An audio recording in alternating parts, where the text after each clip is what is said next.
자, 356페이지를 보시기 바랍니다.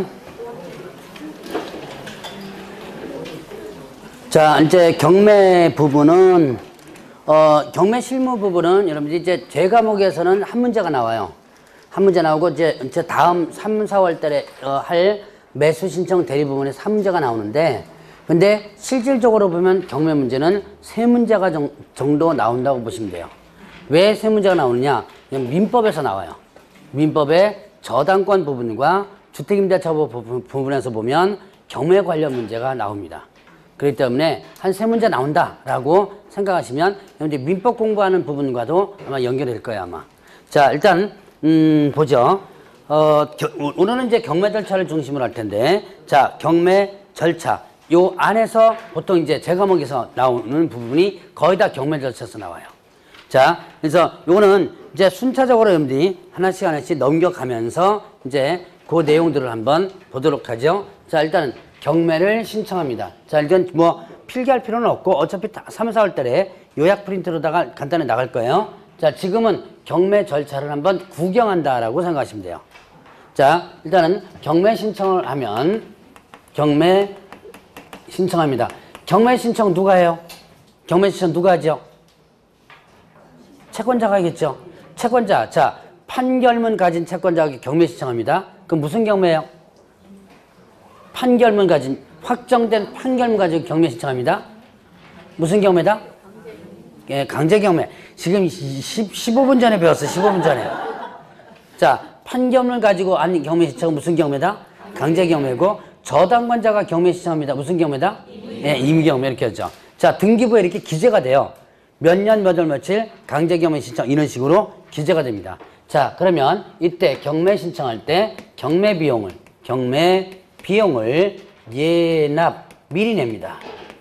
경매 비용을 예납 미리 내요. 누가 경매 비용을 미리 내요? 예, 경매 신청자가 미리 냅니다. 근데 원래 경매 비용은 누가 부담하는 거냐면 채무자가 부담한다 그래요. 그럼 채무자가 부담하는데, 자, 그 채무자 좀 돈 못 낸 사람 있죠? 못 갚은 사람. 그럼 못 갚은 사람한테 너 돈 비용 내놔라 그러면 못 내놓겠죠? 그래서 이 채무자가 부담하는데, 이게 부담이 뭐냐? 목적물이 팔리면 그 팔린 대금에서 비용이 가장 먼저 빠져나가요. 그런데 그렇게 비용 부담하면 될 거를 왜 경매 신청자가 미리 내느냐?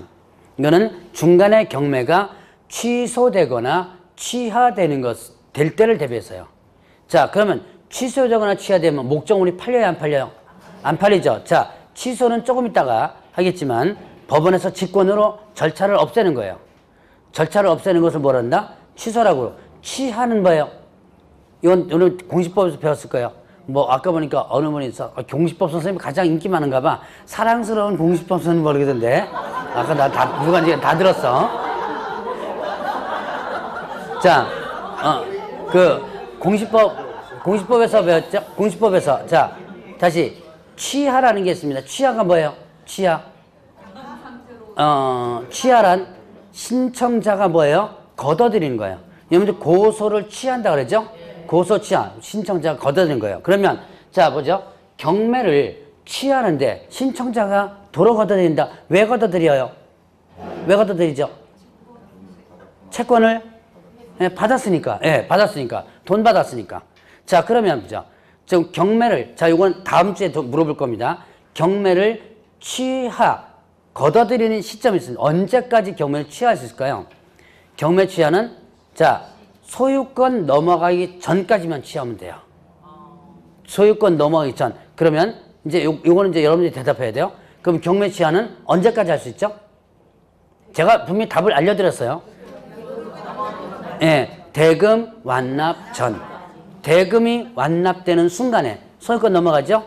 그러니까 이 소유권에 넘어가기 전인 대금 완납 전까지 경매를 취할 수 있습니다. 다만 이때 이제 조금 이따가 절차를 살펴볼 텐데, 최고가 매수신고인과 차순위 매수신고인이 있어요. 그러면 이 사람의 동의서가 첨부돼 줘야지만 됩니다. 자, 이거는 다음 주에 물어볼 거니까 지금 한번 좀 기억을 해놓고 넘어가시기 바랍니다. 자, 그러면 다음 주에 첫 스타트에서 이거 경매 관련 부분 나와요. 자, 그러면 이제 경매가 취하되거나 취소되면 목적물이 팔려야 안 팔려요? 목적물이 안 팔리죠. 그러니까 지금까지 들어간 비용을 회수할 수 없잖아요. 그러니까 어떻게 한다? 비용을 채권자가 미리 내는 거예요. 자, 그러면 이제 경매 비용을 연합하고 경매 신청을 하면 이제 경매 개시 결정을 하게 됩니다. 자, 경매 개시 결정을 하면 이제 법원에서 결정을 하는 거예요. 이거는 당사자 부르지 않고 서류만 가지고 하게 됩니다. 그러면 경매 개시 결정을 하게 되면 채무자에게 뭐 한다? 송달을 하게 돼요. 당신 물건 어떻게 됐다? 경매 들어갔다 라고 연락해줘요. 자, 그러면 이제 경매 개시 결정했다면 이제는 당연히 결정했으니까 등기를 올려야죠. 그래서 경매 개시 결정에 대한 거를 등기를 일단 하게 됩니다. 자, 법원에서 등기소로 하게 돼요. 법원에서 등기소로 한다. 그럼 어떻게 되는 거예요? 자, 이거는 무슨 등기라고 그러죠? 예, 촉탁이라고 그러죠? 그래서 촉탁 등기로서 등기가 올라가는데 이때 송달된 시점과 등기된 시점, 송달된 시점과 등기된 요 둘 중에 빠른 시점에서 압류의 효력이 발생된다고 합니다. 압류의 효력이 발생이 됩니다. 자, 그러면 누가 압류한 거예요? 채권자가 압류한 거죠. 누가 압류시켜준 거예요? 그렇죠. 법원에서 압류를 시켜준 거죠. 그러니까 결국 누가 압류한 거다? 채권자가 압류한 거다. 그래서 나오는 용어가 있습니다. 이 용어는 반드시 여러분들이 기억해 놓아야 되는데 어떤 용어가 나온다? 압류 채권자라는 용어가 나와요. 자, 압류 채권자라는 용어가 나오는데 압류 채권자는 누굴 얘기한다? 경매 신청자예요. 여러분들이 경매와 관련해서 압류 채권자라는 용어가 나온다라고 한다면 이건 누구다? 네, 경매 신청자다라고 보시면 돼요. 자, 그래서 다시 한번 압류 채권자는 누굴 얘기한다? 경매 신청자를 얘기한다라고 보시면 됩니다. 자, 이제 그러면 경매 개시 결정 등기를 하고 나서 그 다음에 뭐냐면 배당 요구의 종기를 결정해서 공고해야 됩니다. 배당 요구의 종기를 결정해서 공고한다. 자, 배당 요구. 배당이 뭐예요? 배당. 나눠주는 거예요. 그 목적물 안에 있는 권리자들에게 대금을 모두 다 받으면, 자, 법원에서 대금을 다 받죠? 대금을 받으면 그 목적물 안에 있는 권리자들에게 나눠주는 거예요.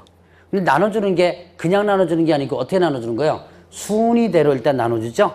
자, 근데 나눠주는데, 자, 이때, 자, 배당 요구. 나도 목적물의 권리자니까 나한테도 나눠줘라고 요구하는 거예요.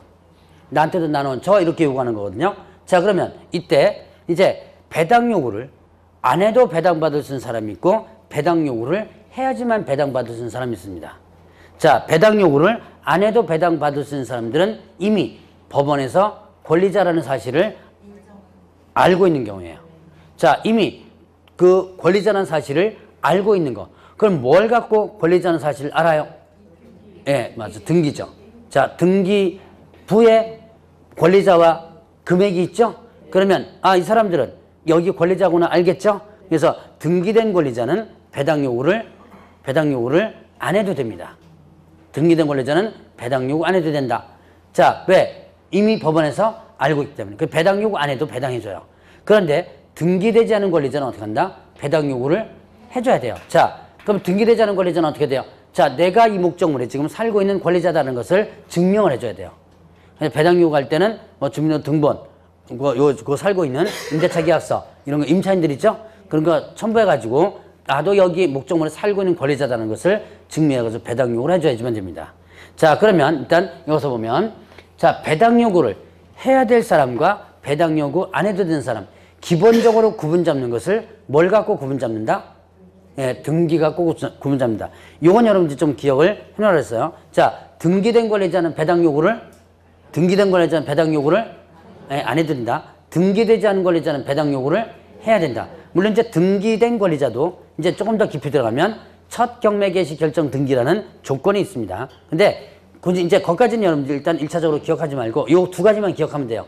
등기된 권리자는 배당 요구 안 해도 된다. 등기되지 않은 권리자는 배당 요구 해야 된다. 자, 한번 물어보죠. 확정일자 임차인. 여러분들 주택과 상관제 배우셨죠? 확정일자 임차인 배당 요구 해야 돼요? 안 해도 돼요? 해야 돼요? 안 해도 돼요? 왜 해도 돼요? 왜 해야 돼요? 그렇죠. 등기 안 됐으니까. 확정일자 임차인은 배당 요구를 해야 돼요. 뭐가 안 됐으니까? 등기 안 된 권리자죠? 확정일자 등기부 있는 거 아니죠? 예, 등기 안 됐으니까. 자, 그러면 소액 임차 우선 변제, 최우선 변제 있죠? 자, 최우선 변제 받으려고 합니다. 배당 요구 해야 돼요? 안 해도 돼요? 해야 돼요. 배당 요구? 예, 해야 돼요. 왜 해야 돼요? 예, 등기 안 됐으니까. 자, 그것만 가지고 기준 잡으면 돼요. 그러면 자, 보증금 계약 기간 끝나는데 보증금 안 돌려주죠? 그때 뭐 할 수 있다 그랬어요? 임차권 등기 명령 신청할 수 있죠? 임차권 등기가 올라갔습니다. 그럼 배당 요구 해야 돼요? 안 해도 돼요? 예, 안 해도 되죠. 예, 이미 등기부에 어떻게 돼요? 등기됐으니까. 자, 세 개 다 시험 문제 나온 거예요. 자, 그래서 이렇게 구분을 하면 됩니다. 자, 그러면 이제 배당 요구 종기. 종기는 뭐예요? 종기는 마지막 기일입니다. 마지막 기일을 언제까지 잡냐면 첫 매각 기일 전으로 잡게 돼요.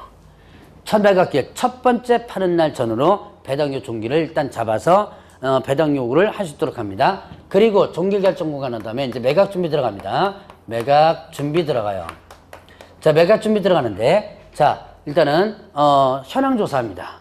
현황 조사하고 감정 평가해요. 자, 현황 집행관이 현황 조사하고 그다음에 감정 평가를 하게 된다. 자, 그러면 현황 조사 감정 평가하면 이제 서류가 나오는데요. 매각 물건 명세서라든가 현황 조사 보고서라든가 그다음에 감정 평가서 이런 것들이 있어요. 이런 것들을 민사과에 비치를 하게 됩니다.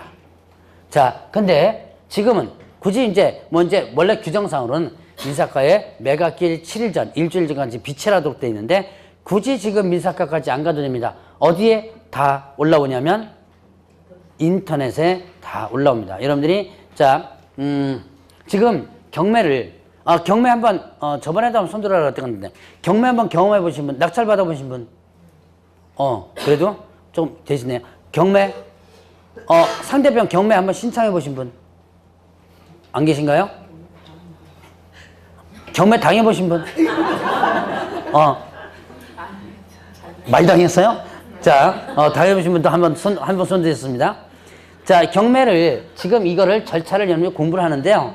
이 절차는 경매를 어느 정도 공부하셨던 분들은 공부는 아니고 경매를 어느 정도 낙찰 받아오신 분 이런 분들은 적응이 빠른데 경매를 지금 처음 하시는 분들은 지금 상당히 힘들어요. 이걸 이제 적응하기 힘드니까 무조건 잡아 외우려고 그래요. 사실은 가장 좋은 방법은 매각 장소에 가보는 것이 가장 좋은 방법이에요. 여러분들 가까이에 있는 지방법원이 남부지방법원이 가깝나 서부지방법원이요? 서울에? 예, 남부가 가깝나요? 예, 남부지방법원에 가서 10시부터 경매를 하거든요. 쭈그리고 앉아가지고 지나가는 사람들 보고 하는 것들 보고 그냥 할 필요도 없어요. 가서 구경만 한 2시간만 하면 돼요. 어떻게 진행되고 있는지를 하면 되는데 안타깝게도 여러분들은 10시에 어디 와 있어야 되냐면 학원에 와 있어야 돼요. 그래서 제가 직접적으로 가서 한번 구경 한번 해보라 소리를 참 못합니다. 근데 요 대법원 사이트를 가면요. 거기에 보면 등기 관련 대법원에서 운영하는 등기 관련 사이트가 하나 있고 그 다음에 또 경매 관련 사이트가 하나 있어요. 거기에 가입해가지고 거기에서 부분을 갖다가 한번 보세요.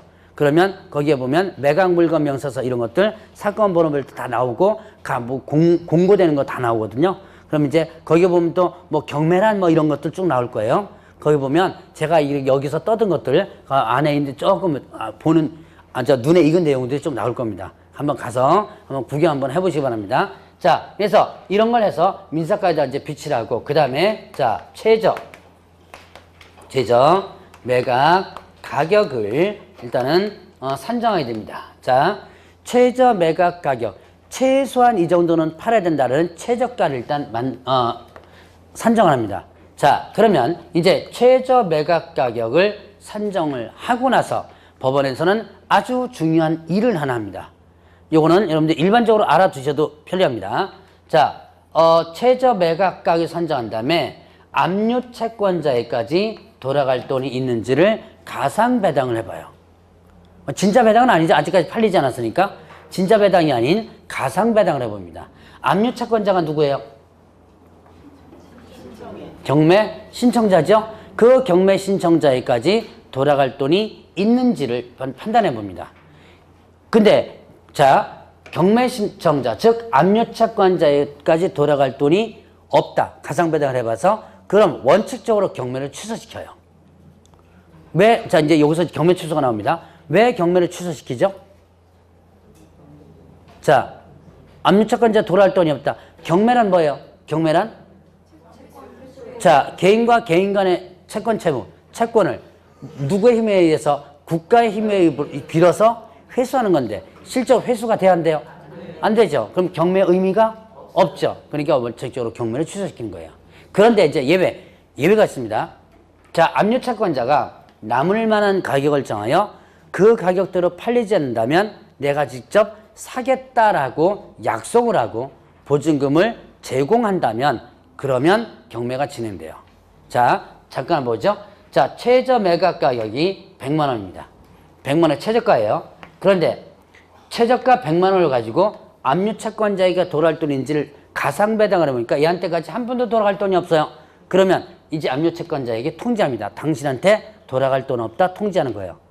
그럼 통지하면 그 통지받은 날부터 일주일 이내 자, 남을 만한 가격을 정하여 그 가격대로 팔리지 않으면 내가 직접 사겠다는 약속하는 거예요. 자, 예를 들어서 자, 최저가가 100만 원인데 100만 원 갖고는 내가 배당을 못 받지만 자, 만약에 120만 원에 팔린다면 120만 원에 팔린다면 어떻게 한다? 자, 이건 어떻게 된 거예요? 요 차익 가지고 배당받을 수 있죠? 이 가격을 얘가 정하는 거예요. 이만큼만 팔리면 나 배당받을 수 있다. 요 가격을 얘가 정하는 거예요. 그리고 만약에 이 가격대로 안 팔리면 이 가격에 내가 사겠다라고 약속합니다. 사겠다라고 약속했으니까 뭘 내야 돼요? 약속했으니까 돈 내야죠. 예, 보증금을 공탁합니다. 이 차익을 일단 공탁하는 거예요. 공탁하면 이제 그때는 경매가 진행돼요. 진행돼 가지고 자, 만약에 120만 원대로 팔린다면 어떻게 돼요? 나는 배당 받아 가지고 나오면 되겠죠? 그런데 자, 살 사람들이 매수 신청하는 사람들이 10만 원 써낸 거예요. 그러면 그 사람한테 안 팔고 120에 얘한테 팔아버린 거죠. 자, 그러면 네가 직접 사라는 얘기죠? 안 팔리면. 근데 이거 일반인들이 어떻게 돼요? 이거 대부분 해야 하네요. 일반인들이. 자, 나 지금 얘한테 돈 못 받아가지고 있는데 3억짜리 지금 주택을 경매 들어가는 거예요. 자, 너한테 돌아갈 돈 없으니까 네가 3억에 사라. 사요 안 사요? 그렇죠. 거의 다 포기합니다. 거의 다 포기를 하면 자, 이때 포기하면 뭐가 날라가요? 이때 포기하면 뭐가 날라가죠? 이게 날라가죠. 경매 비용. 채권자가 미리 낸 비용 있죠? 예. 자, 중간에 안 팔릴 때를 대비해서 미리 비용 받아놓는 거예요. 이게 날라가는 거예요. 그러니까 여러분들이 나중에 혹시 지금도 경매와 관련해서 더 들어가려고 하는 사람들 있다면 잘 생각하셔야 돼요. 상대편 권리 분석을 잘해가지고 나한테 돌아갈 돈이 있는지를 판단한 뒤에 경매 신청해줘야 돼요. 까딱 잘못하면 괜히 나는 받지도 못하고 뭐만 날려요? 네, 비용만 날리게 됩니다. 자, 근데 이거 사는 사람이 있습니다. 누가 사느냐? 금융기관이 사요. 금융기관은 삽니다. 왜요? 금융기관은 이걸 샀다가 어떻게 해요? 샀다가 다시 되팔므로써 채권 손실을 어떻게 돼요? 최소화시킬 수가 있죠? 전액은 다 회수는 못하더라도 환수는 못하더라도 그래도 예를 들어서 뭐 이게 지금 100만 원, 200만 원이지만 뭐 억대, 몇십억대 차이가 나면 예를 들어서 3억의 채권이 있다면 이거 해가지고 만약에 1억 5천을 건진다면 1억 5천에 대한 세이브가 되는 거죠. 1억 5천만 손실로 처리하면 되고 그래서 금융기관이 이렇게 사가지고 다시 되파는 거예요. 자, 그러면 뭔가 생각 안 나세요? 금융기관이 이렇게 보유하고 있는 부동산을 이렇게 해서 보유한 부동산을 뭐라 그런다? 그렇죠. 아까 우리 봤던 무슨 부동산? 비업무용 부동산이 이렇게 취득되는 거예요. 그래서 경매 절차를 어떻게 한다? 거쳐서 넘어온 거죠. 1차적으로. 그래서 권리 분석이 쉽다라는 특징이 나오는 겁니다. 자, 이제 여기서는 여러분들이 1차적으로 뭘 기억한다? 자, 남을 만한 가격이 없을 때는 어떻게 한다? 경매 절차가 원칙적으로 취소된다라고 하는 거. 그것만 여러분들 일단 구분을 해보시고. 자, 그러면 이제 최저가까지 만들었습니다. 그럼 어떻게 된다? 이제 매각 기일과, 그 다음에 매각 결정 기일을 지정 공고 통지합니다. 지정 공고, 그 다음에 통지해요. 자, 이런 물건이 있다는 거 알려주는 거죠. 공고문이 보통 이제 신문 광고 나오죠. 요즘은 아까 제가 얘기했던 것처럼 홈페이지, 경매 홈페이지에 뜹니다. 대법원 홈페이지에. 자, 그러면 일반인들, 여러분들 어떻게 돼요? 알겠죠? 그럼 이제 매수청 준비하겠죠. 현장 확인도 가보고요. 이렇게 물건 열람도 해보고요. 권리 분석도 하고요. 그래서 이제는 분석을 한 다음에 매각기일에 돌아오는 거예요. 매각기일. 자, 매각기일 무슨 날이에요? 파는 날이죠. 자, 경매는 지금 팔고 사는 개념으로 바뀝니다. 옛날에는 낙찰, 입찰, 경락 이런 식으로 일본식 표현이 있었는데 지금은 매각과 매수라는 표현을 쓰고요. 입찰이라는 표현을 아직도 쓰고 있어요. 자, 보죠. 여기에 파는 방법이 있습니다.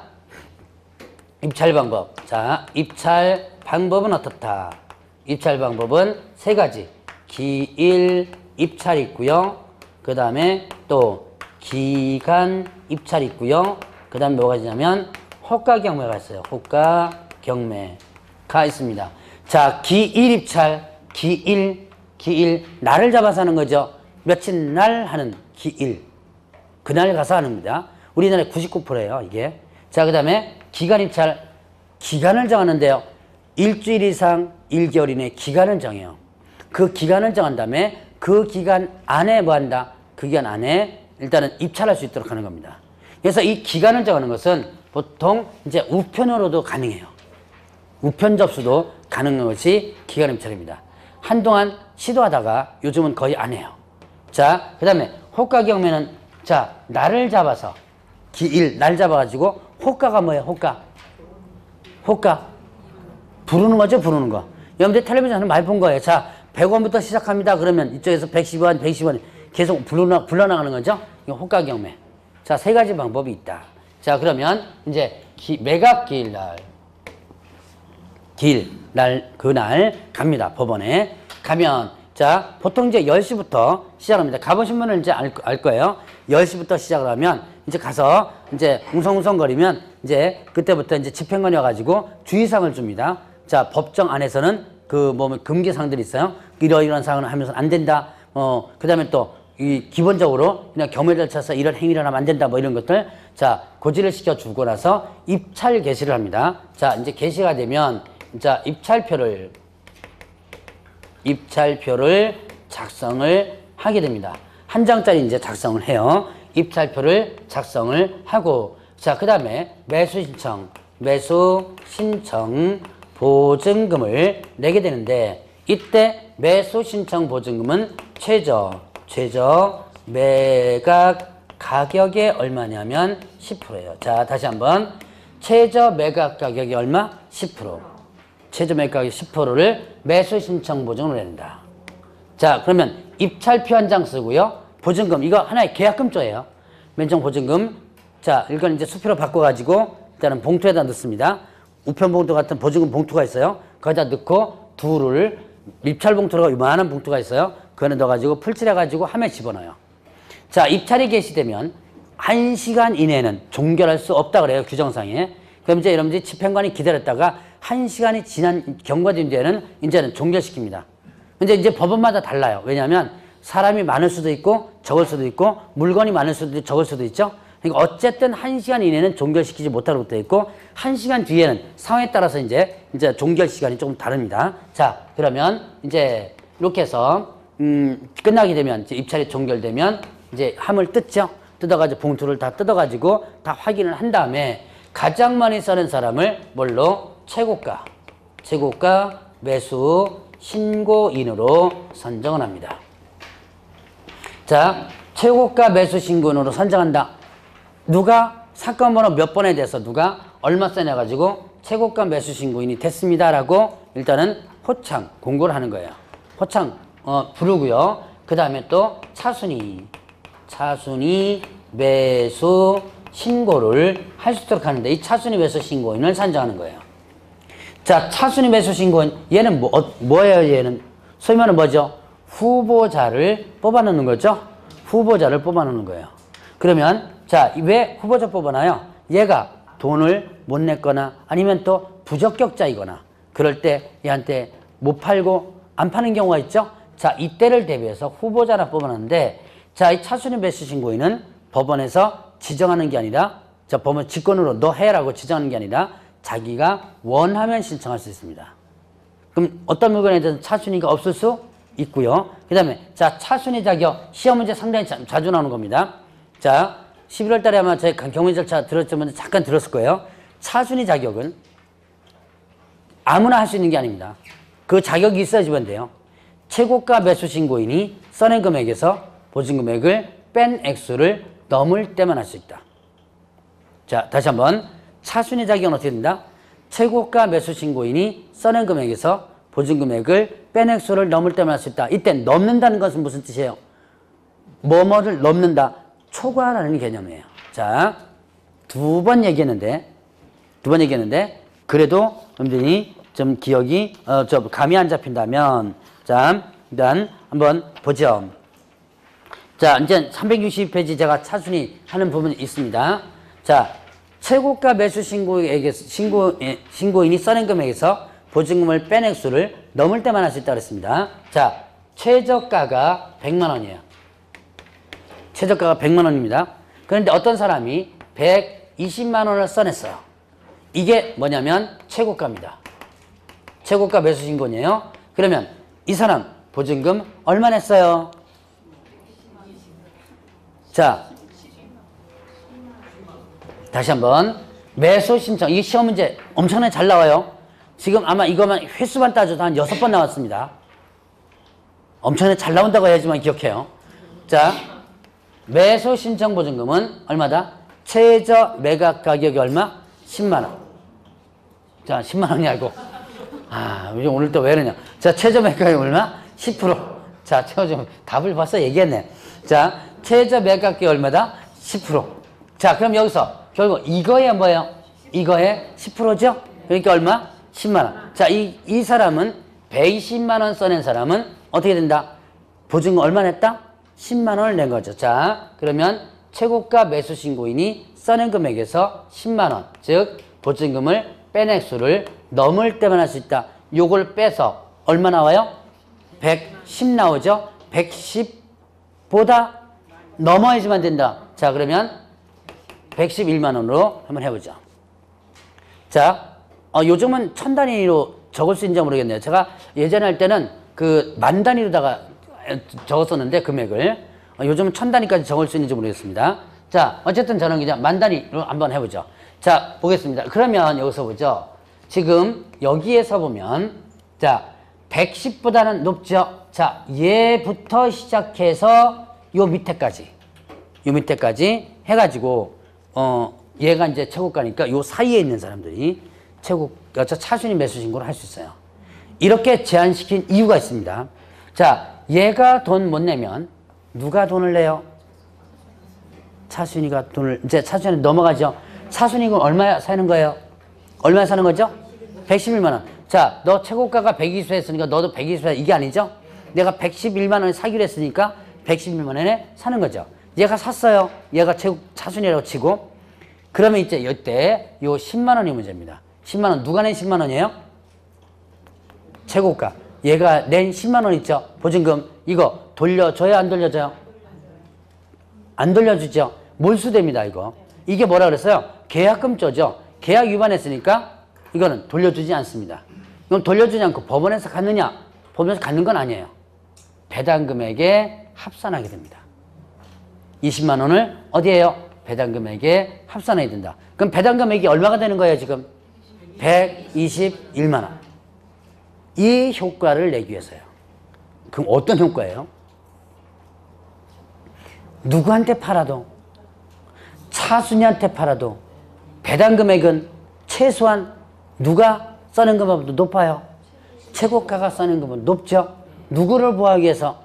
그 안에 있는 목적물에 있는 권리자, 배당받을 권리자를 보호하기 위해서요. 예를 들어서 만약에 105만 원이 차순위 할 수 있다라고 쳤을 때 만약 이때 이렇게 할 수 있다고 친다면 자, 얘가 만약에 차순위가 됐다면 여기다가 10만 원 얹히더라도 어떻게 돼요? 115만 원밖에 안 되죠. 그러면 벌써 5만 원, 최고가로 봤을 때는 5만 원의 돈이 날아가 버리죠. 그럼 배당받을 사람은 이미 5만 원의 돈을 배당을 못 받게 되는 상황이 발생되죠. 자, 그래서 얘네들을 보호하기 위해서 이 조건을 만들어 준 거예요. 자, 요거만 이해를 하면 그 문구는 이해할 수 있습니다. 자, 다시 한번.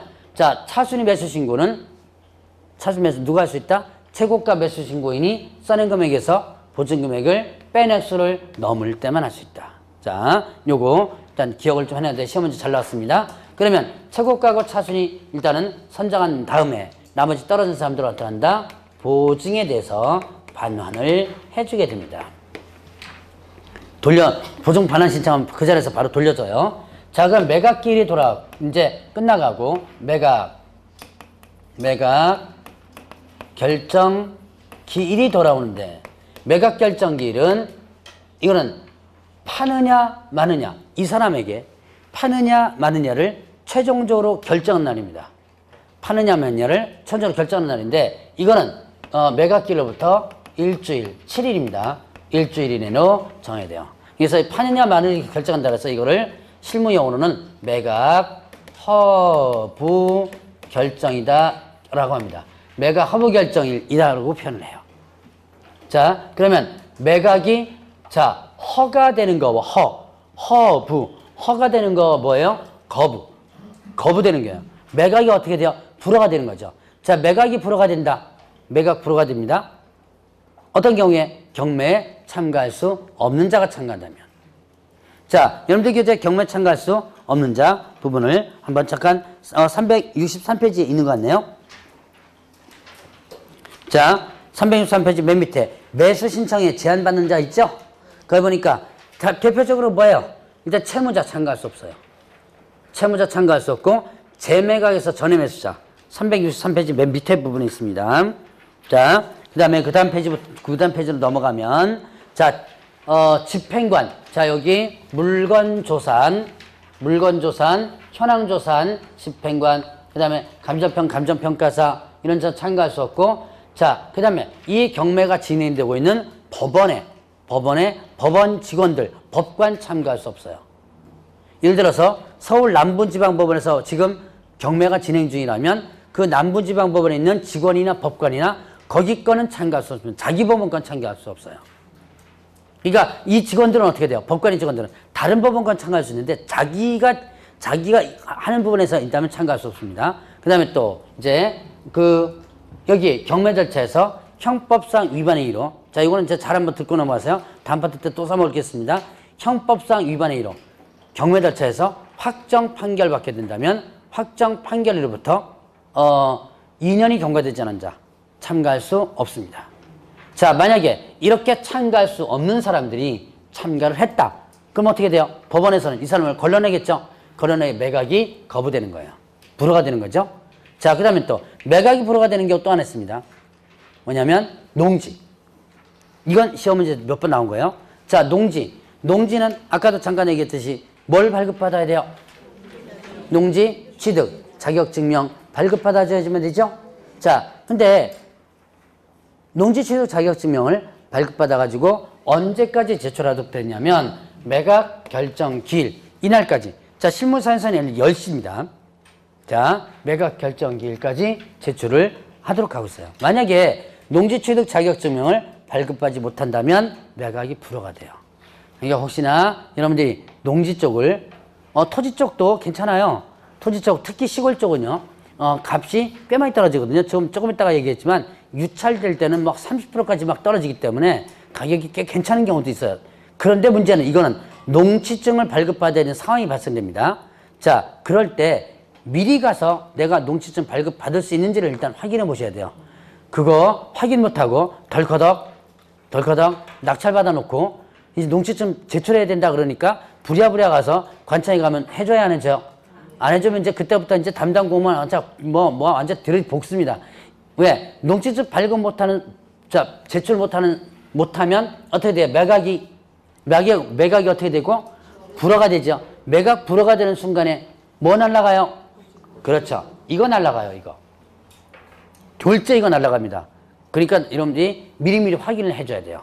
자, 그러면 이제 매각이 정상적으로 허가됩니다. 매각이 어떻게 된다면? 허가된다면 이때 즉시 항고를 할 수 있는데요. 이때 즉시는 7일이라는 날짜가 있습니다. 7일 날짜. 자, 매각 허가에 대한 즉시 항고할 수 있다. 이 허가 항고는 뭐 여러 가지가 있어요. 뭐 엄청나게 많은데요. 항고 사유가 간단해요. 이 사람에게 뭐 요거 한 두 가지만 얘기하면 이 사람에게 허가가 안 됩니다. 이 사람 부적격자입니다. 라고 주장하거나 아니면 절차가 뭔가 잘못됐습니다. 뭐 이렇게 주장하거나 여러 가지 사유가 있어요. 자, 그러면 이렇게 항고를 하면요. 경매 절차가 중단이 돼요. 왜요? 이거를 뭐 하기 위해서? 예, 심의하기 위해서. 이거 심사해줘야죠? 자, 심리하기 위해서 경매 절차가 중단이 됩니다. 그러면 항고가 계속 있어요. 이 사람 한 거고 저 사람 한 거고 이래 되면 어떻게 돼요? 경매 절차가 계속 중단이 되겠죠. 그거를 막기 위해서 쓸데없이 항고하지 말라고 항고 보증금을 공탁하도록 되어 있습니다. 자, 이때 항고할 때 항고 보증금을 공탁하는데 보증금 얼마냐면 매각 대금의 얼마냐면 10%예요. 자, 매각 대금의 10%. 자, 이거 보죠. 요 두 가지가 시험 문제 잘 나왔습니다. 자, 매수 신청 보증금 얼마예요? 최저 매각 가격의 10%고 항고 보증금 얼마예요? 매각 대금의 10%. 매각 대금 10%입니다. 자, 이렇게 항고 보증금을 내고 항고를 합니다. 그러면 항고할 수 있는 사람은 채무자, 그 다음에 또 소유자, 그 다음에 채무자, 소유자 외의 나머지 이해관계인. 자, 채무자, 소유자도 이해관계인입니다. 그거 말고 나머지 이해관계인. 그러면 채무자, 소유자가 이제 항고를 합니다. 이 항고에 기각된다면 이때는 보증금을 회수할 수 없어요. 기각된다면 건수가 안 된다는 얘기죠. 자, 그래서 패소하는 거예요. 그래서 기각되면 보증금을 회수할 수 없다. 왜 쓸데없이 항고하느냐? 하나의 벌칙이죠. 그래서 몰수시키고 요거를 배당금액에 합산시킵니다. 자, 그러면 이 채무자 소유자 이외에 나머지 이해관계는요. 자, 기각된다면 보증금을 뭐한다? 보증금을 회수할 수 있어요. 그런데 그 기간에 대한 이자를 뭐한다? 제외하고 주게 됩니다. 자, 이자를 제외한다. 이게 뭐냐? 중단됐던 기간에 대한 법정이자예요. 자, 우리나라의 법정이자는 연 몇 프로라 했어요? 15%입니다. 예, 네, 15%. 20% 있었어요. 20% 있었는데 2016년도 작년 재작년에 바뀌었어요. 원래는 25%였다가 그 너무 높다 그래서 20% 바뀌었거든요. 그랬다가 재작년에 15% 그것도 너무 많다 그래서 15% 바뀌었어요. 자, 그러면 예를 들어서 자, 매각 대금이 1억이에요. 매각 대금이 1억이면 연 이자로 이자는 얼마예요? 1,500만 원이죠? 이 1,500만 원 1일 이자로, 하루 이자로 계산하는 거예요. 그럼 간단하죠? 1,500 나누기 얼마? 365 하면 1일 이자가 나오죠? 거기다가 자, 항고가 되면 경매 절차가 중단된다 그랬죠? 그 중단됐던 기간이 30일이다. 그러면 1일 이자 계산됐죠? 곱하기 30 하면 이자가 나오겠죠? 그거를 빼고 주는 거예요. 자, 여기까지가 매각 결정기일 날 하는 일입니다. 다른 거는 기억 안 해도 좋으니까 자, 일단 뭐죠? 요거는 일단 기억해서 자, 매수 신청 보증 얼마? 최저 매각 10%, 매각가 10%. 자, 그 다음에 또 항고 보증 얼마예요? 매각 대금의 10%. 자, 그러면 이제 이렇게 매각 결정기일이 끝나고 이제 매각 허가가 어떻게 된다? 확정됩니다. 매각 허가가 확정돼요. 자, 매각 허가가 확정되면 이제는 자, 언제 확정되느냐? 항고가 없거나 항고가 어떻게 된다면 기각된다면 항고가 없거나 자, 일단 어떻게 돼요? 매각 허가를 내죠. 허가를 하고 나서 일단 며칠 기다려요? 7일 기다려 보는 거예요. 항고가 없으면 확정되고요. 아니면 항고가 있다면 뭐가 되면 기각되면 확정됩니다. 그러면 이제 매각 확정되는 순간에 용어가 바뀌어요. 매수인으로 됩니다. 자, 매수인으로 바뀌게 돼요. 이 사람에게 최종적으로 팔겠다라고 하는 거예요. 자, 이 매수인이 되기 전까지는 어떻게 돼요? 어떤 용어가 나온다? 신고인이라는 용어를 씁니다. 신고인이라는 용어를 쓰는데 이 사람에게 최종적으로 팔겠다 그러면 매수인이라는 용어를 나오는 거예요. 순서대로 안 되나요? 잘 찾지 못하나요? 자, 일단은 여러분들이 지금 364페이지 하고 있는 거죠? 364페이지 일단은 하고 있는 거니까 자, 이제 그냥 대충 순서대로 아마 하면 될 겁니다. 자, 일단 매수인이 됐다면 어떻게 된다? 이제는 이 사람에게 팔겠다 확정됐죠? 그러니까 이제는 대금 납부. 자, 대금 납부 기한을 줍니다. 자, 기한 언제까지 내라? 예를 들어서 3월 31일까지 내라. 이게 기한이에요. 3월 30일 날 내라. 이건 뭐예요? 3월 30일 날 내라. 기일이에요. 자, 3월 30일 날 내라. 이건 기일이거든요. 3월 30일까지 내라. 이게 뭐예요? 기한. 자, 그러면 이 기한 안에 돈 다 내면 돈 다 내는 순간에 기한 안에 돈 내는 순간에 어떻게 돼요? 소유권이 취득되죠. 그런데 이 기한에 돈을 다 못 냅니다. 못 내면 어떻게 돼요? 돈을 못 내면 어디로 넘어가요? 차순위로 넘어가겠죠. 후보자 뽑아놨으니까. 그럼 차순위가 없을 수도 있죠. 아니면 차순위가 또 포기할 수도 있죠. 그러면 다시 매각 들어가요. 이걸 뭐라 그러냐면 재매각이라 그래요. 자, 재매각 팔렸다가 다시 파는 거예요. 팔렸다 다시 판다 그래서 재매각이라는데 이건 언제 하냐면 대금 어떻게 한다? 미납시. 이때는요. 자, 종전의 최저 매각 가격을 그대로 적용합니다. 종전의 매각 조건을 그대로 적용한다 그래요. 그래서 저감되지 않습니다. 즉 깎아주지 않아요. 종전의 매각 조건을 그대로 적용한다. 자, 그 다음에 새매각이라는 게 있어요. 새매각. 이거는 뭐냐면 안 팔린 상태에서 새로 판다 그래서 새매각이라고 그래요. 어떤 경우냐면 매각이 불허가 됐을 때와 불허가 됐을 때, 그 다음에 또 유찰됐을 때 이런 경우입니다. 자, 매각 불허가 이거 어떻게 된 거예요? 부적격자지요. 그러니까 법원에서는 너한테는 안 팔어 이렇게 된 거죠. 이게 매각 불허가 안 팔린 거죠. 자, 그런데 이때는 저감되지가 않습니다. 깎아주진 않아요.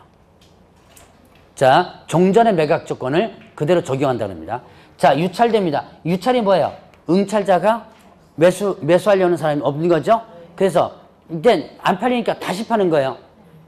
이때는 저감됩니다. 깎아줍니다. 이때는 종전의 매각 조건에서 자, 보통 대도시는 20%, 중소도시 같은 경우는 30%. 여러분이 군지역이나 조그만 시지역 같은 데 가죠? 여기서는 아마 광명이나 이런 데서는 저건데, 저쪽, 외곽 쪽으로 가면, 30%까지 떨어져요. 자, 요거는 저감된다. 자, 그럼 이제 이유를 알고 나가죠. 이 두 가지는 안 깎아줍니다. 종전 가격 그대로 팔아요. 이건 깎아줍니다. 이거 왜 안 깎아줘요?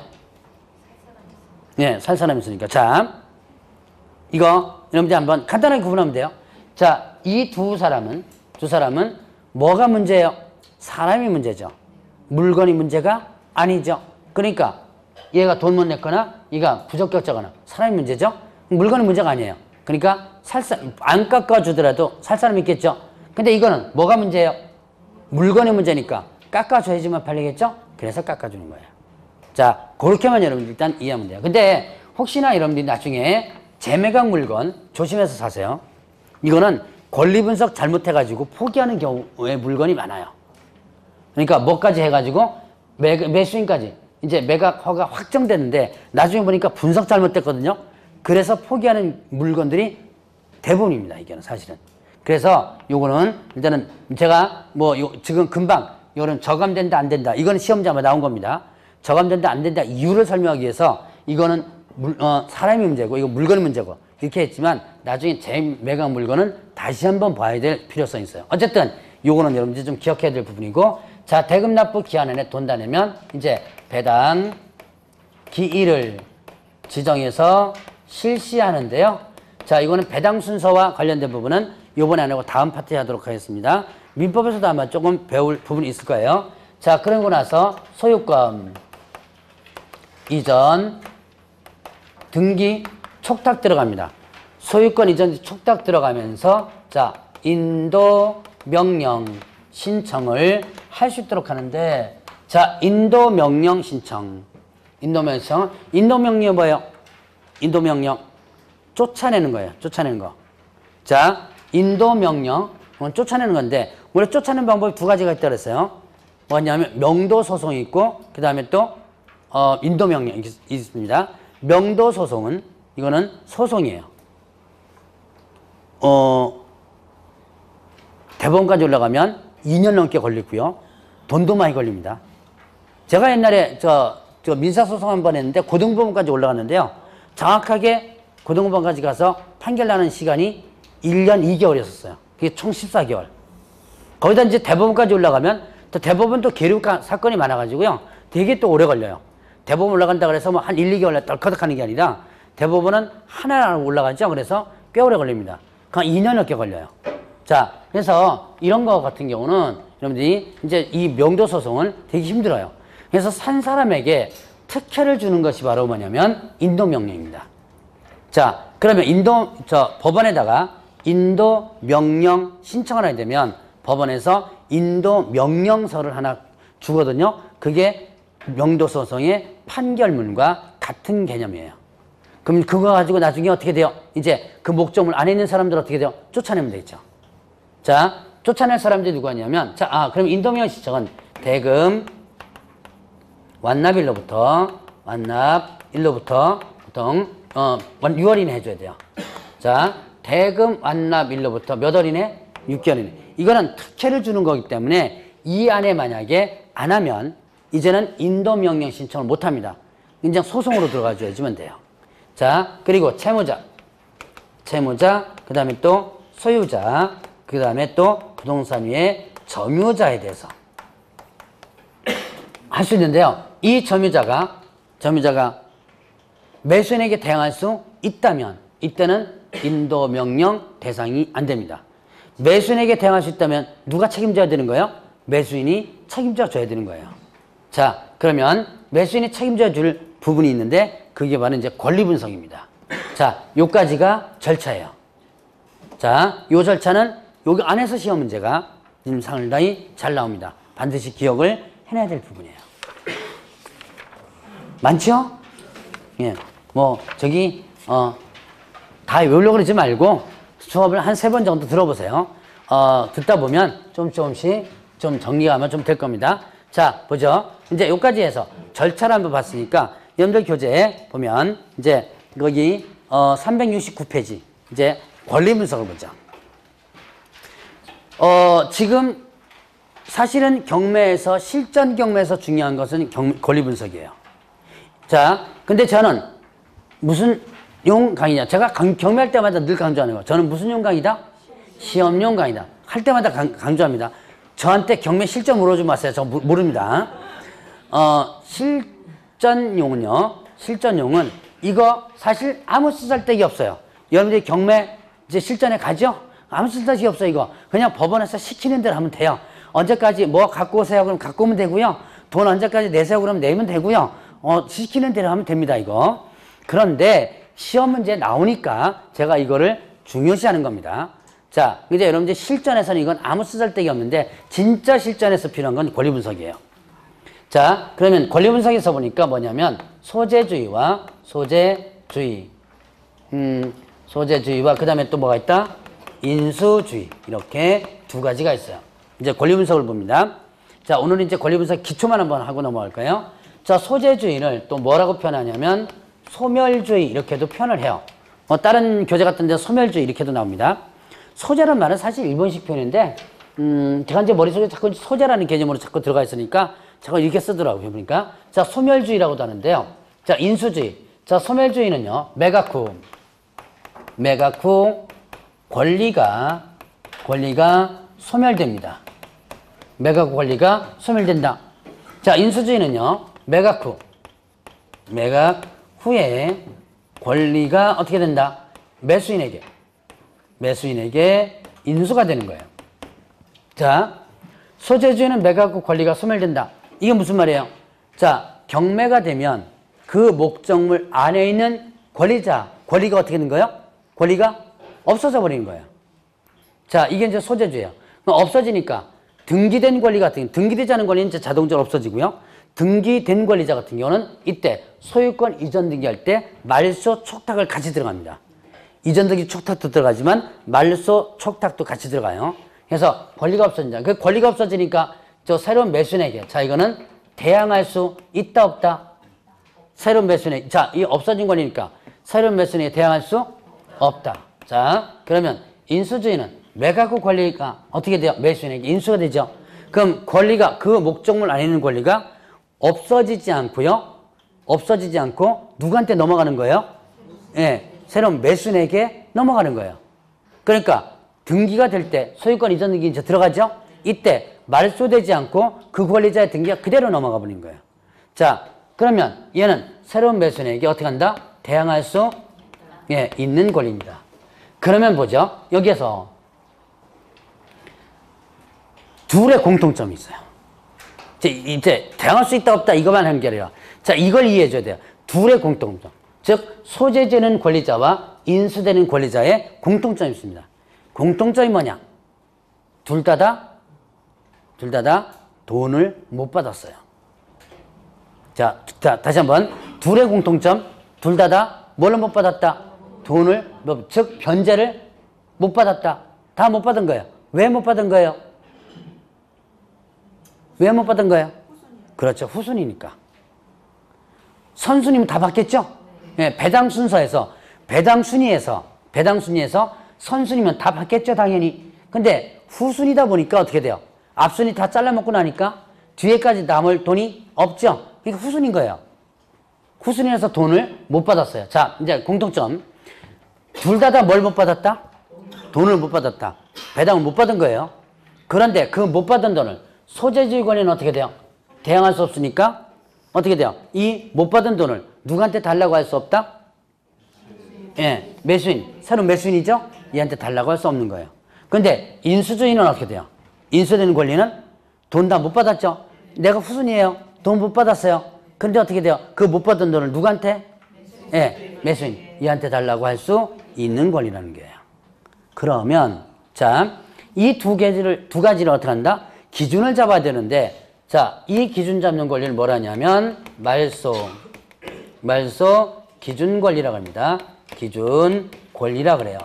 자, 그러면 말소 기준 권리가 될 수 있는 권리, 요게 될 수 있는 권리가 있습니다. 말소 기준 권리가 될 수 있는 권리는, 자, 근저당권, 저당권, 그 다음에 가압류, 그 다음에 또 담보가등기. 자, 담보가등기. 이런 게 있습니다. 자, 근저당권, 저당권, 그 다음에 또 가압류, 담보가등기. 이거는 말소기준 권리가 될 수 있는 권리예요. 자, 그러면 이 말소기준 권리가 될 수 있는 권리인데, 여기에 특징. 얘네들은요, 항상 소멸되는 권리예요. 무슨 뜻이에요? 항상 소멸된다. 항상 얘네들 권리는요, 항상 경매가 되면 없어진다. 그럼 얘네들은 돈을 다 못 받았을 때 매수인에게 나 돈 얼마 못 받았으니까 네가 내놔 라고 할 수 없는 권리자입니다. 혹시 민법에서 저당권 배울 때 저당권은 경매에 의하여 소멸된다 라는 문구 혹시 배우셨나요? 네. 그게 무슨 뜻이에요? 저당권은 경매에 의해서 소멸된다. 그럼 무슨 뜻? 그게 간단해요. 저당권은 경매에서 소멸된다는 얘기예요. 간단해요. 그럼 이게 뭐예요? 저당권은 경매에서 소멸되니까 없어지죠. 그러니까 새로 산 사람한테 그 권리를 주장할 수 없다는 뜻이에요. 권리가 없어지니까. 그러니까 저당권은 경매에서 소멸된다는 것은, 자, 이제 경매에서 새로 산 사람한테 기존의 저당권자니까 너 못 받은 돈 내놔라고 할 수 없다는 얘기죠. 자, 얘네들은 그래서 항상 소멸되는 권리자들입니다. 그러면 이 권리들 중에서 말소기준 권리는 뭐냐? 바로 이들 권리 중에서 가장 앞선 앞선 권리입니다. 가장 앞선 권리. 이들 권리 중에서 그 앞선 권리를 말소기준 권리라고 표시하고요. 그 말소기준 권리를 중심으로 해서 밑에 것은 모두 소멸시키는 거예요. 소멸시킨다는 것은 밑에 것은 못 받더라도 얘한테 뭐한테 대항할 수 없도록 만들어 놓은 거예요. 그리고 이 말소기준 권리를 중심으로 해서 위에 것은 어떻게 한다? 살아남아 못 받더라도 살아남아 가지고 누구한테 얘한테 달라고 할 수 있도록 해놓은 거죠. 자, 그러면 이제 예시를 한번 해보죠. 자, 거기 맨 앞에 대항력을 갖추고요. 이거는 이제 3월 달에도 똑같은 예시 갖고 한번 예를 들을 겁니다. 대항력 갖추고 확정일자가 없는 임차인이 맨 앞에 와 있습니다. 그 상태에서 저당권이 설정되고요. 그리고 대항력 갖추고 그 다음에 확정일자가 있는 임차인이 있고요. 그 다음에 담보가등기가 있고 담보가등기가 있고 그 다음 맨 뒤에 대항력 갖추고 그 다음에 확정일자가 있는 임차인이 있어요. 자, 어떤 주택이 경매가 들어가는데 권리 분석을 해보니까 이런 분석이 나오더라. 이제 이 권리 분석하는 게 여러분들 이제 실전 경험 같은 데 가면요. 내 연습하는 게 이런 거 연습해요. 자, 보죠. 이때 말소기준 권리가 될 수 있는 권리가 뭐예요? 저당권 또 하나. 네, 담보가등기. 자, 일단 여러분들이 실제로 권리 분석할 때 다 찾아야 돼요, 일단. 네, 다 찾는 이유가 있습니다. 자, 일단은 저당권과 그 다음에 또 담보가등기. 이게 말소기준 권리가 될 수 있는 권리예요. 자, 그러면 이 둘 중에서 뭐가 말소기준 권리가 된다? 예, 저당권. 자, 이런 권리들 중에서 어떻게 돼요? 가장 앞선 권리가 말소기준 권리가 된다 그랬죠? 자, 그러면 이 둘 중에 앞선 권리는 얘죠? 얘가 뭐가 된다? 말소기준 권리가 되는 거예요. 자, 말소기준 권리가 됩니다. 그럼 얘를 중심으로 해서 얘 특징이 뭐예요? 항상 자, 여기 이런 권리의 특징이 항상 소멸된다. 그럼 얘네들은 경매가 되면 항상 매수인에게 대항할 수 없는 권리죠? 자, 그러면 얘가 항상 소멸되는 거예요. 자, 얘를 중심으로 해서 이 밑에 것은 모두 법적으로 소멸시키는 거예요. 즉, 얘네들은 돈을 못 받더라도 매수인에게 달라고 할 수 없다. 그러니까 얘네들은요, 나가라 그러면 어떻게 돼요? 나가야 돼요. 못 나가겠다 그러면요, 예, 쫓아내면 됩니다. 이거 어디 갔냐? 저기 있다. 여기 쫓아내면 돼요. 나가라 그러면 나가야죠. 예, 안 나가면 예, 쫓아내면 됩니다. 자, 이렇게 얘부터 시작해서 소멸시키는 이유, 이거는 형평성의 원칙이라고 그래요. 자, 이게 뭐냐면 앞의 권리가 소멸되는데 뒤의 권리가 살아난다면, 이게 살아난다면 누가 억울해요? 앞에 권리가 억울하죠? 어떤 놈은 앞에 있는데 죽고 어떤 놈은 뒤에 있는데 살아난다면 얘가 억울하죠? 그러니까 나 죽으니까 너도 같이 죽자. 나 죽고 너 죽자예요. 간단합니다, 이거는. 자, 맨 앞에 있는 내가 죽으니까 너네들도 같이 죽어라. 나 죽고 너 죽자. 이게 무슨 원칙이다? 예, 형평성의 원칙이다. 자, 이제 이렇게 해서 소멸시킵니다. 자, 그러면 이제 위에 있는 이 사람 보죠. 맨 위에 뭘 갖췄어요, 지금? 대항력 갖췄죠? 자, 대항력 갖췄습니다. 대항력 갖췄어요? 다행히 대항력 갖췄어요. 그 말소기준 권리 위에 있죠? 대항력 갖췄어도 말소기준 밑에 있으면 강제해서 소멸시키죠? 근데 말소기준 위에 있고 대항력 갖췄어요? 뭐가 없어요, 지금? 그러면 배당 순위는 어떻게 돼요? 배당 순위는 확정일자를 받음으로써 후순위 권리자의 우선에서 변제받을 수 있죠. 근데 확정일자를 안 받았죠. 그러니까 순위가 있어 없어요? 없죠. 그럼 순위가 없으니까 어떻게 돼요? 배당 순위에서는 뭐 빠지진 않아요. 네, 배당 순위에 빠지진 않지만 맨 꼴순위 일반 채권. 그러니까 맨 뒤로 널쳐놨다가 어떻게 돼요? 나중에 자, 여기서 이제 배당 순위가 이렇게 되죠? 그러다 돈 남으면 이제 일단 일반 채권에 의해서 평등 배분하거든요. 그래서 이렇게 합니다. 근데 현실적으로 얘는 거의 받을 수 없죠. 빠지지 않지만 일단은 현실적으로 받을 수 없어요. 그러나 얘는 걱정 안 해도 돼요. 왜? 말소기준 권리 위에 있죠. 얘는 어떻게 된다? 예, 바로 얘가 책임져야 될 권리예요. 얘가 배당을 다 못 받더라도 누가요? 얘가 책임져야 돼. 말소기준이 위에 있고 뭘 갖췄다? 대항할 수 있죠. 이게 바로 이제 대항력 있는 이렇게 표현되는 거예요. 자, 바로 얘는 인수되는 권리에 해당되죠.